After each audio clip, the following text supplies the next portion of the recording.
Bom, voltando a 2016, a renda minha e do Gui era 3.500, somando as nossas duas rendas, né?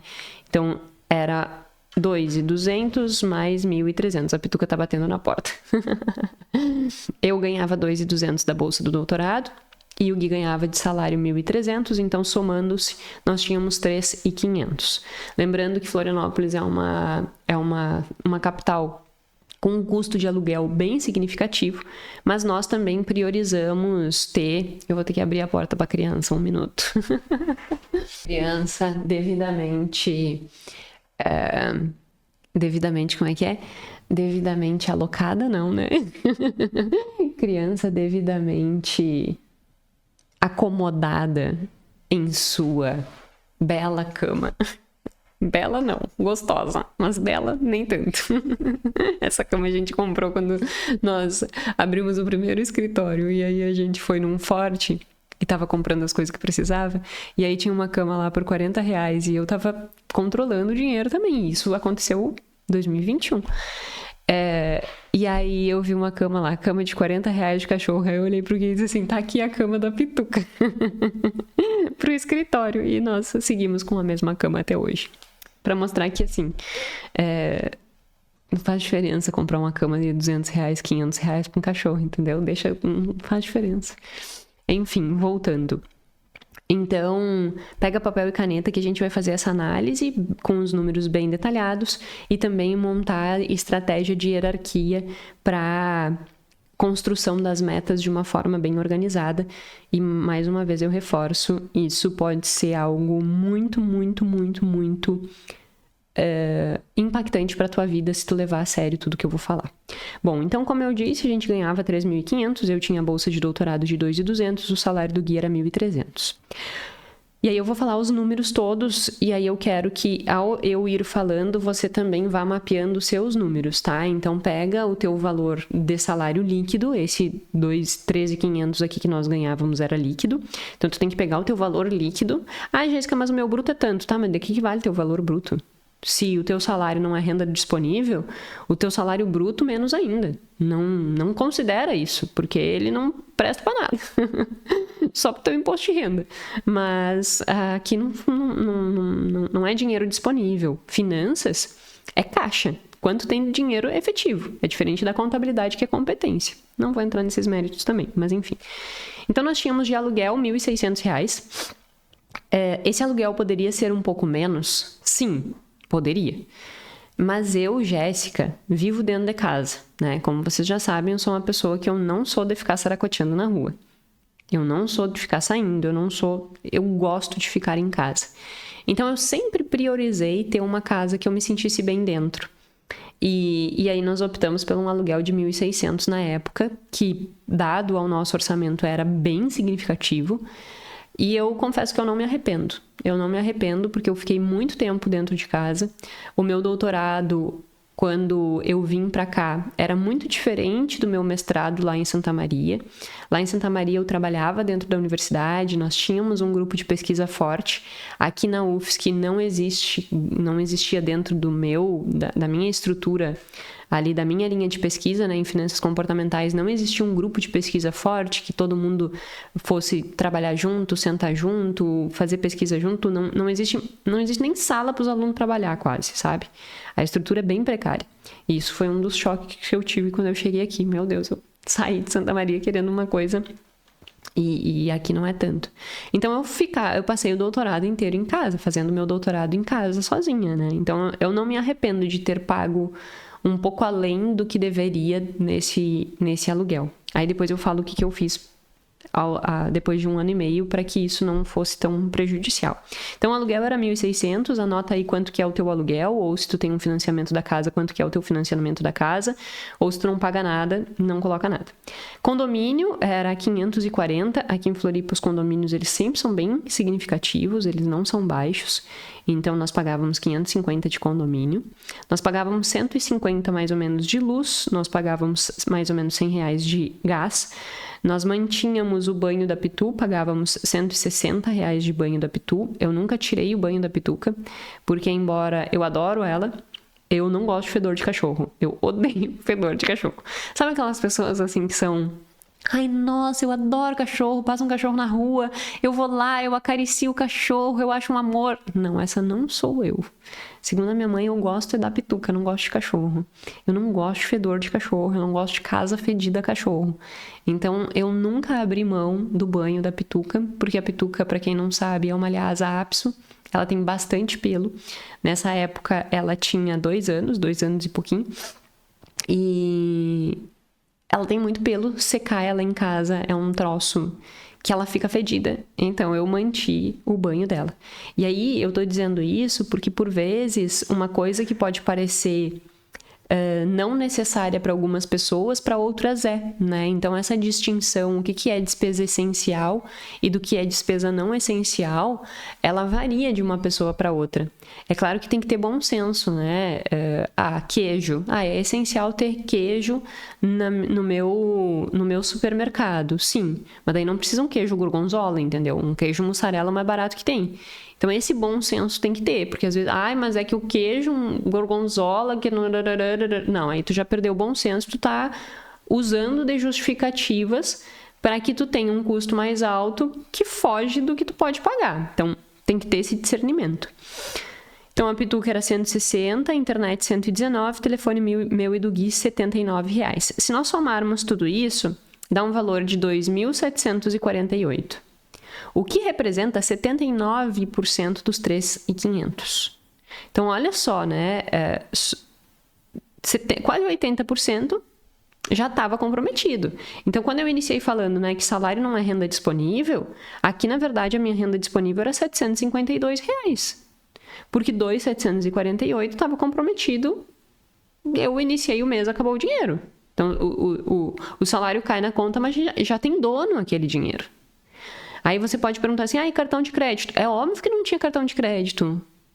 Gente, pelo amor de Deus, R$3.500 com custo fixo, de só abrir o olho e já ter dono desse dinheiro de 2.748, não existe margem para uso de cartão de crédito. Jéssica, mas eu preciso comprar algumas coisas e sem o cartão eu não compro. Por isso que tu vai seguir pobre. Desculpa a forma tão rude de falar. Mas é que por vezes a gente precisa dar um chacoalhão. Por vezes a gente precisa dizer umas verdades que dói. Mas é real. Se eu usasse cartão de crédito naquela época e fizesse 1.000 parcelas, é óbvio que eu ia ficar no negativo. É óbvio que eu ia precisar de um empréstimo.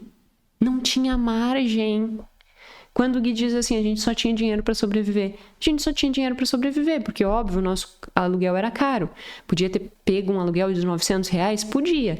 Eu teria que ir para um bairro mais longe, talvez um pouco menos seguro, com um ambiente que eu não me sentisse bem.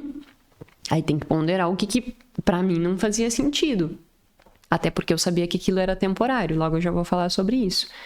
Mas então a gente tem que ter discernimento de qual é o ponto de referência da gente, entendeu? Porque senão tu vai seguir pobre o resto da vida. Vivendo uma condição de vida que tu não pode pagar ainda. Então nessa condição não existe cartão de crédito. Mas eu parcelo pouca coisa. Não parcela nada. Não pode. Tá proibido. Senão tu vai morrer pobre. Tô sendo dura hoje. Para ver se entra na cachola. Então, nossa renda disponível era R$752. Nós gastávamos, em média, R$600 de supermercado. Muito controlado, obviamente. Então, hoje, por exemplo, todo mundo que me acompanha sabe que eu gosto de chocolate. Não tinha chocolate naquela época. O que tinha? Goiabada. Porque goiabada era 1 quilo de goiabada por R$10, durava o mês inteiro. Então, para que a gente conseguisse ter um mercado de R$600, é óbvio que não poderia ter frescura. O que tinha era tomate, cebola, essas coisas que a gente comprava na feira. E o básico, arroz, feijão, e era isso. Mas eu gosto de comer não sei o que. Caramba, tu só tem que comer para te nutrir. Não viaja. Então a gente gastava isso. E a gente tinha carro, porque quando a gente, lá em Santa Maria, a gente já tinha carro, né? Então a gente gastava um pouquinho em combustível, mas era bem pouco porque a gente mais deixava o carro na garagem do que qualquer outra coisa. Esse era a nossa estrutura naquela época. E E aí, com isso, não sobrava muita brecha para nada, né? Ou seja, o dinheiro todo já tinha dono. 2.748 estava comprometido com as despesas fixas, comida, gasolina, acabou o dinheiro. Não tinha efetivamente brecha. Jéssica, tô vivendo numa condição assim, sem brecha. Bom, primeiro, tu realmente tá ganhando pouco, no sentido de que o valor absoluto é difícil tu conseguir uma estrutura de vida que tu consiga fazer sobrar, ou tu tá ganhando bastante e tá gastando demais. Depois nós vamos para um outro caso fictício de uma pessoa que ganha 10 mil reais. Mas nesse contexto aqui, não tinha muito de onde tirar. Então, qual é o esforço que eu tenho que ter numa condição dessas? Primeiro, não botar 1 milímetro do minguinho, da unha do minguinho no cartão de crédito em dívida. Porque se tu fizer isso nessa fase aqui, sinto muito, acabou a tua vida.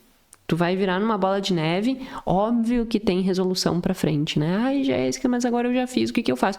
Óbvio que tem resolução. Mas quem ainda não entrou, pelo amor de Deus, não entre. Porque é muito o remédio é muito mais amargo. É muito mais amargo.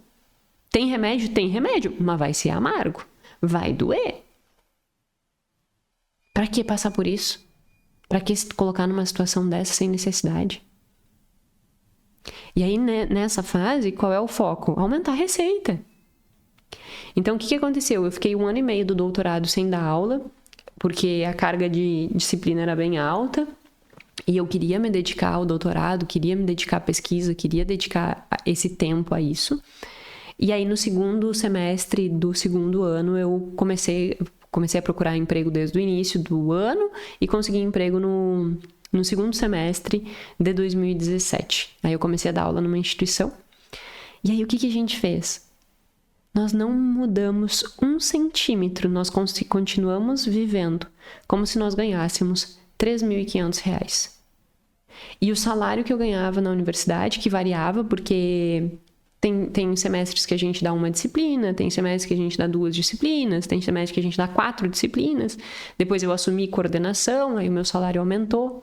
Eu sei que, no fim, assim, eu ganhava uns 5 mil, depois mais pra frente, né? E aí a gente se mudou também. Então, era mais ou menos esse contexto, mas quando eu já tava, dando umas 4 disciplinas e mais a coordenação. Mas no início eu ganhava uns 1.800, 2.000. E aí o que a gente fez com essa diferença de 1.800, 2.000? E um ponto importante para quem me escuta que é dessa vida acadêmica, né? Na minha universidade, é permitido que os alunos com bolsa, eles trabalhem na área docência. Então, tem uma regulamentação que se o teu orientador libera, tu mantém a bolsa e tu também consegue dar aula. Única e exclusivamente este trabalho é liberado, né? Dar aula, trabalhar no meio acadêmico. Eu não poderia, por exemplo, trabalhar numa empresa, eu não poderia fazer qualquer outra coisa que não estivesse vinculado com dar aula, com a vida acadêmica, com a docência, né? E aí, dentro de cada programa de pós-graduação, tem um regulamento diferente. No meu podia. E o meu orientador me liberou. Aí ele tem que assinar um termo liberando que eu posso trabalhar e tal. Foi o que a gente fez. E aí, o que aconteceu? A gente manteve a vida exatamente como estava, não mudamos em absolutamente nada essa estrutura de custos e começamos a guardar esse dinheiro. Foi quando a gente começou a fazer a nossa reserva em 2017, para que daí o Gui pudesse pedir. Aí 2017, 2018, 2019 a gente montou a reserva. No final de 2019, daí sim o Gui pediu demissão. E aí o meu salário já era 5 mil e já bancava todo o custo de vida, sem que ele precisasse ter renda, para que daí sim ele conseguisse investir tempo para estruturar e esperar que a Plano A, que é a nossa empresa de contabilidade, pudesse dar um salário para ele. E aí isso foi acontecer lá por maio de 2021, o primeiro prolabore que ele tirou. Então, percebe que as coisas levam tempo, não é... fechei o olho, abri o olho, nasci rico. Quem sai do zero, como nós saímos, as coisas elas vão acontecendo aos poucos, mas a gente tem que ter esse entendimento, tá? Nessa fase, o que eu preciso fazer? Foco em aumentar a receita. Foi o que eu fiz, fui lá, comecei a trabalhar, o Gui também começou a ganhar um pouco melhor, e a gente foi aumentando essa receita para ir criando folga.